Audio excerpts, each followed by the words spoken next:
Hello, my name is Helen Rennie. I'm the founder of Helen's Kitchen Cooking School, and today we're going to talk about cutting vegetables without cutting your fingers.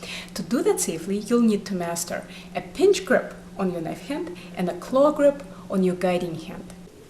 To hold my chef's knife, I'm pinching the blade with my thumb and index finger and wrapping my third, fourth, and fifth fingers around the handle. This handhold gives me a lot more stability than holding the knife just by the handle or placing an index finger on top the way you did the steak. You never want the knife to jump around the board. You want it to rock. Lift the back of the knife and glide it forward on your board. If you just touch the knife to the board like this, your pieces might not separate completely and the herbs will get bruised. Now let's talk about your guiding hand. Its purpose is to hold the vegetable in place and to position the blade of the knife to give you precision. It will need to get very close and personal with the knife. To do that safely, you'll need to use a claw grip. Imagine you're holding a small ball so that your palm and all your fingers are in complete contact with it. See how my hand is nice and round?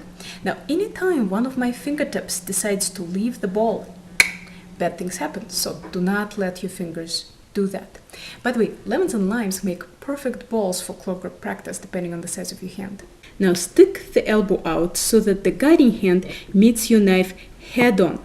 With the knuckles on your second and third fingers, that's the first knuckles after the nails, glued to your knife in the widest part, like this. The reason you want to be here is because you'll need to lift your knife very little, versus here, where you'll need to lift your knife a lot. Not only is it slower, but more dangerous because you might nick your knuckles. You don't have that much blade to place them here. Now let's talk about what moves, the knife or the vegetable. It is always the knife. The knife pushes against the knuckles of your guiding hand, and the guiding hand gradually crawls back on the vegetable.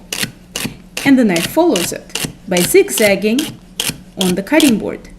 Of course, if you are slicing a celery stick, you can just move the celery stick forward instead of moving the knife back.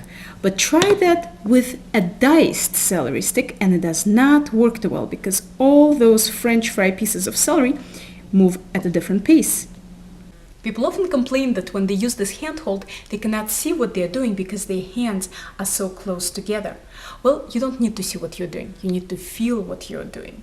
If you rely on your eyes to tell you where to place the knife, you will never be able to get really small pieces or gain any speed. By the time the signal travels from your eyes to your brain to your hands to tell them to move, you've already cut yourself.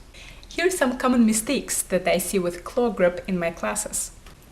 Collapsed claw grip, where your fingertips are lying on the board or vegetable. Holding the vegetable with your knuckles is very ineffective. You should hold it with your fingertips. Flat claw grip, very tense. You won't last long in this position. Round up. Raised wrist gets tiring very quickly. Lower that wrist and relax your shoulder. Elbow against your body. I realize that this position is not very comfy at first, but the chopped off thumb is not very comfy either. Great fear of touching the knife blade with your guiding hand. That's like being afraid of touching a ruler with a pencil when trying to draw a straight line. It doesn't work too well, does it? The only way you'll have an effective guide is if you're smack against it.